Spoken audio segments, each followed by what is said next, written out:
Assalamualaikum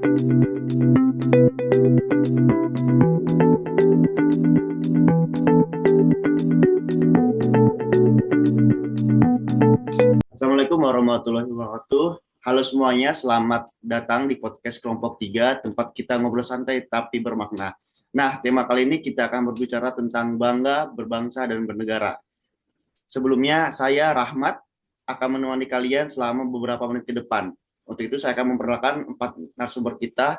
Yang pertama ada Kak Altia, lalu ada Kak Bella, lalu ada Kak Rizky, dan ada Kak Wilda. Untuk yang pertama nih, kita beralih ke Kak Altia. Gimana Kak Altia? Tanggapan Kak Altia tentang bangga, berbangsa, dan bernegara. Waktu dan tempat saya persilahkan Kak Altia. Terima kasih. Baik, terima kasih atas kesempatannya, Mas. Salah satu hal yang membuat saya bangga menjadi bagian dari Indonesia adalah pariwisatanya. Indonesia itu bukan sekedar negara besar, tetapi juga negara yang indah, kaya, dan penuh pesona. Dari Sabang sampai Merauke, semua punya keunikan yang bikin saya bangga jadi bagian dari bangsa Indonesia. Pariwisata Indonesia bukan hanya soal tempatnya yang indah, tapi juga tentang masyarakatnya yang ramah, budayanya yang kaya, dan kekayaan alamnya yang gak ada habisnya. Semua itu adalah identitas bangsa, bangsa kita, bangsa Indonesia. Indonesia punya lebih dari 17.000 pulau, setiap tempat punya daya tariknya sendiri, mulai dari hamparan laut biru di Raja Ampat, udara dingin dan kabut pagi di Bromo, sampai hangatnya senyum warga desa di Ubud.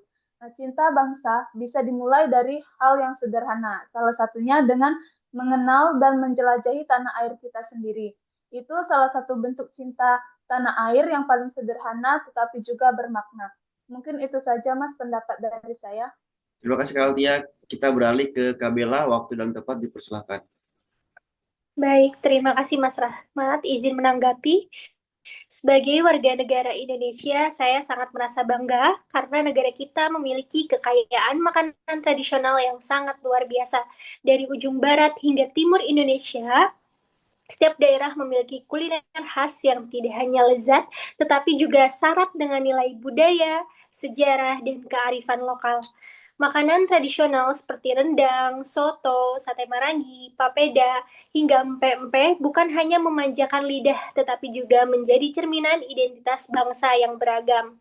Saya merasa bangga karena di balik setiap hidangan tersimpan proses yang amat panjang yang melibatkan kebersamaan, tradisi, dan warisan leluhur. Makanan-makanan ini seringkali disiapkan secara turun-temurun menjadi simbol ikatan keluarga dan kebudayaan yang terus hidup dari generasi ke generasi. Melalui makanan tradisional, Indonesia menunjukkan kepada dunia bahwa keberagaman bisa menjadi kekuatan. Inilah yang membuat saya bangga dalam berbangsa dan bernegara karena kita memiliki warisan kuliner yang bukan hanya kaya rasa tapi juga kaya makna. Sekian Mas Rahmat, terima kasih. Terima kasih Kak Bella atas tanggapannya. Kita beralih ke narasumber ketiga, yaitu Kak Rizky. Waktu dan tempat saya persilahkan. Terima kasih Kak Rahmat atas waktunya. Sebagai bangsa yang kaya akan budaya, Indonesia memiliki banyak warisan seni tradisional yang patut kita banggakan. Salah satunya adalah batik. Kesenian menggambarkan di atas kain yang telah menjadi simbol identitas nasional dan diakui sebagai warisan budaya tak benda oleh UNESCO. Bahkan di negara kita setiap tanggal 2 Oktober diperingati sebagai Hari Batik Nasional. Motif indah batik menyimpan nilai sejarah, filosofi, dan jati diri bangsa. Kita sebagai generasi muda, bahkan menjadi ASN, memakai batik bukan hanya soal penampilan, melainkan bentuk nyata dari rasa bangga mencintai tanah air.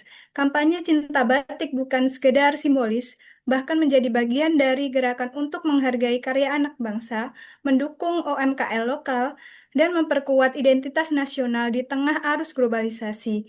Ketika kita memilih batik sebagai pakaian formal, pakaian acara, atau bahkan sehari-hari, itu menegaskan bahwa bangga memakai batik, bangga jadi bangsa Indonesia. Terima kasih Mas Rahmat.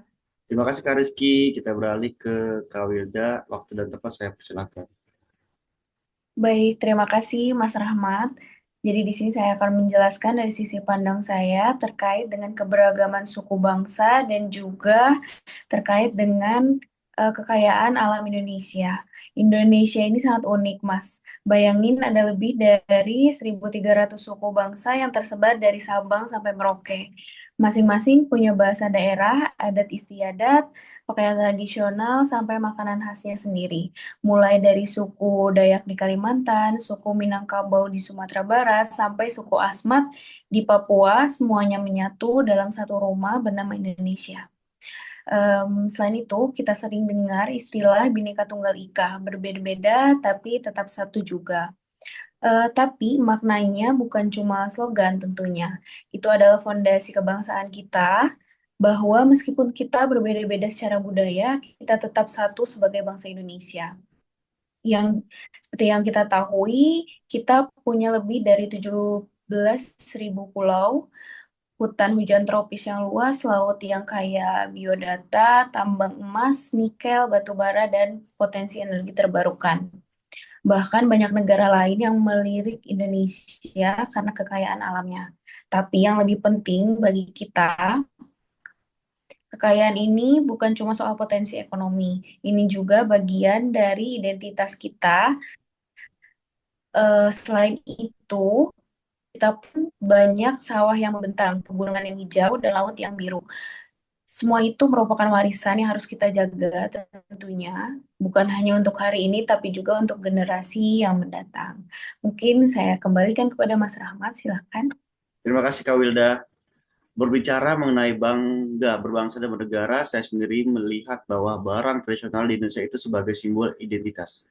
Barang tradisional ini adalah benda-benda yang dibuat secara turun-temurun, mencerminkan nilai budaya, adat istiadat, dan filosofi hidup masyarakat Indonesia. Contohnya banyak banget seperti keris dari Jawa, ulus dari Batak, dan songket dari Palembang, dan lain-lain pula. Semua barang tradisional itu bukan cuma benda lama, tapi syarat makna dan jadi bukti betapa kayanya budaya kita. Adapun nilai-nilai barang tradisional itu seperti gotong royong, ketelitian dan kesabaran, kecintaan terhadap alam, dan kearifan lokal lewat barang-barang ini. Kita belajar bahwa nenek moyang kita itu sangat bijak dan kreatif. Barang tradisional ini harus sangat kita lestarikan. Barang tradisional itu bukan cuma milik masa lalu. Ia adalah bagian dari identitas bangsa. Kalau kita membiarkannya punah, kita kehilangan bagian dari jati diri kita. Nah, buat kita sebagai generasi muda, apa sih yang bisa kita lakukan? Mulai dari hal kecil, gunakan dan kenakan barang tradisional seperti tas anyaman, baju batik, atau aksesoris lokal. Promosikan di media sosial. Bayangkan kalau semua followers teman-teman lihat barang tradisional yang keren dan estetik. Pasti tertarik juga kan? Dan yang paling penting, pelajari cerita di balik barang itu. Biar kita nggak cuma pakai, tapi juga paham dan bangga.